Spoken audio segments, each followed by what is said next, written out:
Hey CSAers, it is the Thursday evening before 4th of July weekend, and I thought I'd give you a quick update. It's been a few weeks since our last garden tour, and as you can see, not only did I get my COVID curls completely taken off today, but the garden behind me is happy. And I'm also using a selfie stick, which is a new experience, so bear with me. But all right, let me show you around. The weeds are about as happy as the squash and zucchini because we've been very fortunate to have quite a bit of rain this past week. Wednesday CSAers, you know, because you arrived to pick up your vegetables and found that I basically didn't have a driveway left. So that's fun.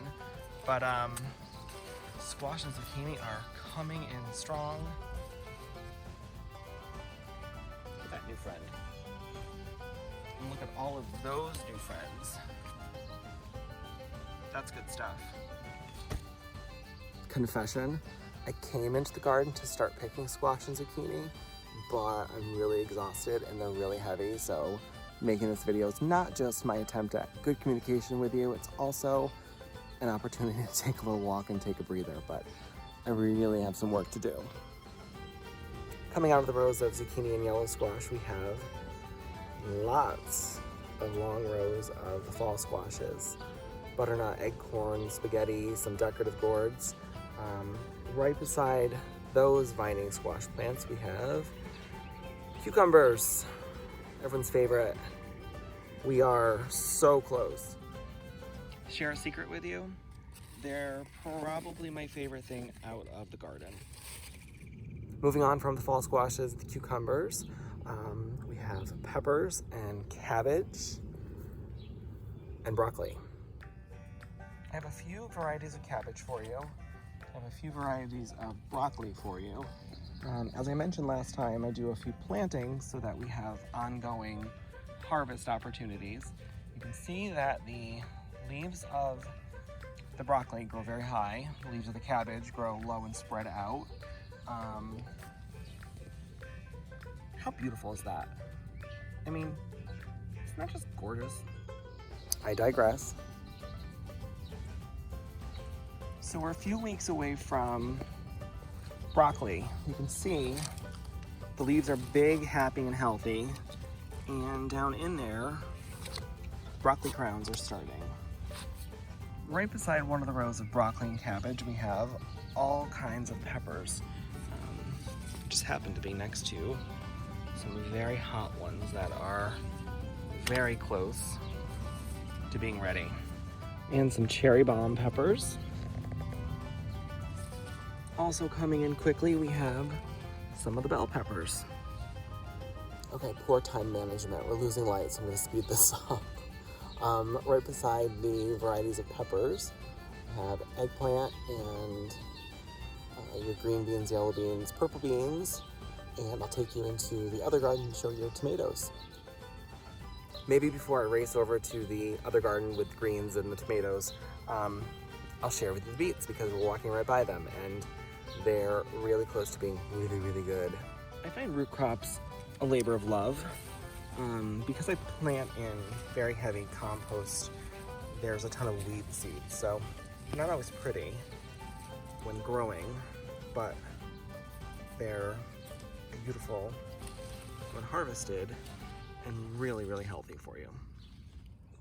Another happy update, I've added honeybees for hopefully lots of extra pollination. Unfortunately, there are less and less native pollinators, so it's important as gardeners to frankly try and add more into our very local ecosystems, even though bees travel for miles, but I'm hoping that they stay very, very close to our vegetable gardens.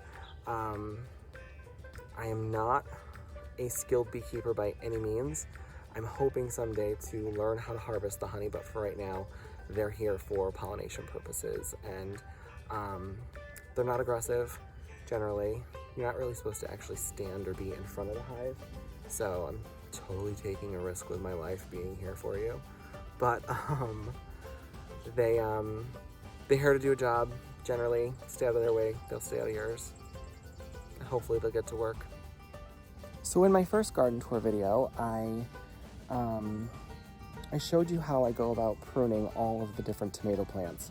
And with hundreds and hundreds and probably at this point, I think thousands of feet of different varieties of tomatoes, it takes quite a while. So at this point, all of the tomatoes, actually that's not true. I think I have another 50 feet over on the other side of the property, but for this video's purpose, we'll say all of the tomatoes are currently pruned and really ready to go.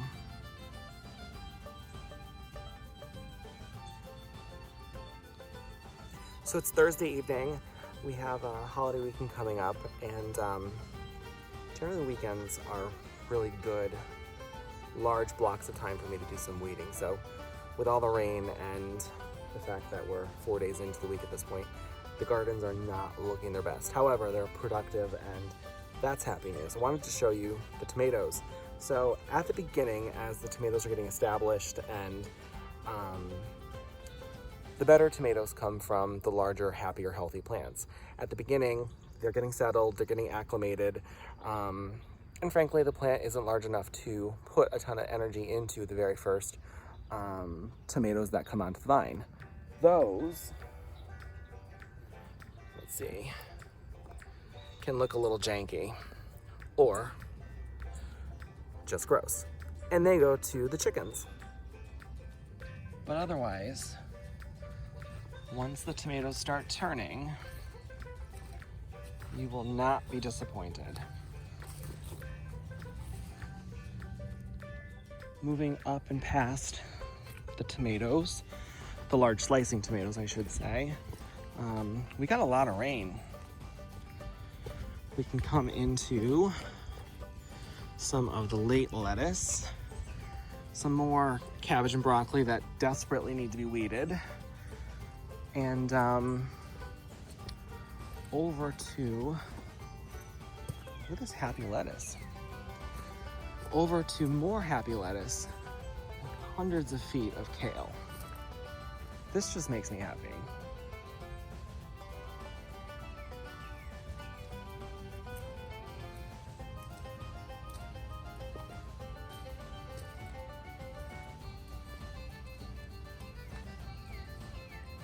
All right, I should probably wrap up this garden tour.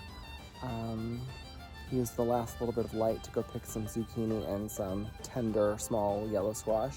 I hope that you've enjoyed the tour. I hope that you're enjoying everything that's in your weekly vegetable bags.